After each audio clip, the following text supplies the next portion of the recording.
All of you.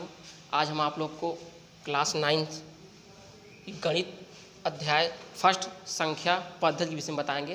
पहले हम इसके कुछ परिचय के विषय में बताते हैं, फिर आपको क्वेश्चन कराएंगे। परिचय पहला हेडिंग है हमारा परिमेय संख्या।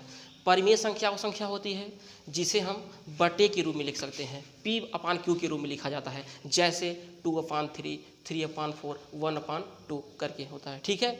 फिर दूसरा पॉइंट हमारा आता है अपरिमेय संख्या। अपरिमेय संख्या क्या होती है? इसे √2, √3 या पाई। लेकिन यहाँ पे बात ये आता है, जो पाई का जो मान होता है 22/7, 22/7 जो है वो परिमेय संख्या है। 22/7 परिमेय संख्या है और जो ये पाई है ये अपरिमेय है। फिर आता है वास्तविक संख्या।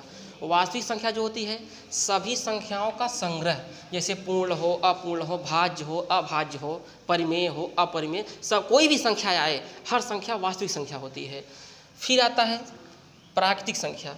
1 से अनंत तक जो प्राकृतिक संख्या होती है वो 1 से अनंत तक होती है, जैसे 1, 2, 3, 4, 5 करके अनंत तक कोई संख्या हो गई।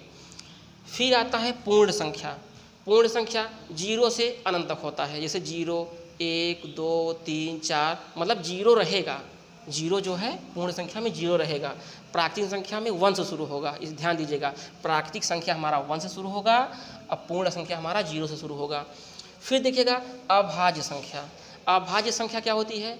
एक या स्वयं से कटती है, या तो 1 से कटेगी या तो स्वयं से कटेगी, जैसे 2 हो गया, 3 हो गया, 5 हो गया। ये देखिए 7, ये 1 से कट रहा है और खुद की संख्या से स्वयं कट रहा है और किसी और अलावा संख्या से नहीं कट रहा है। फिर आती है अगली हेडिंग, जैसे होता है भाज्य संख्या। भाज्य संख्या क्या होता है? 1 के अलावा किसी और संख्या से कटे, 1 या अपने से अलावा किसी और संख्या से कटे, जैसे 4 है हमारा, 1 से कटा, 2 से कटा, 4 से कटा, स्वयं से भी कटा। 16 है, 1 से कटा, 2 से कटा, 8 से कटा, 16 से कटा। ठीक है, यही हमारा क्या है? भाज्य संख्या। देखिए हम आपको इसी पे एक एग्जाम्पल कराते हैं। जैसे दिया है 3 और 4 के बीच 6 परिमेय संख्या ज्ञात कीजिए।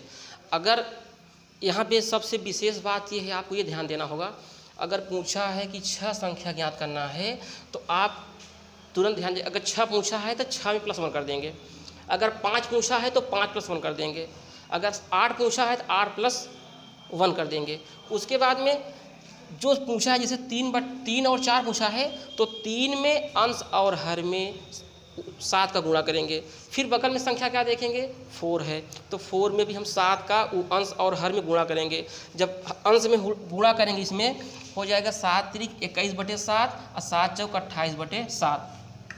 अब हम इसी के बीच के 6 संख्या लिख देंगे, 22/7, 23/7, 24/7, 25/7, 26/7, 27/7 हो गया।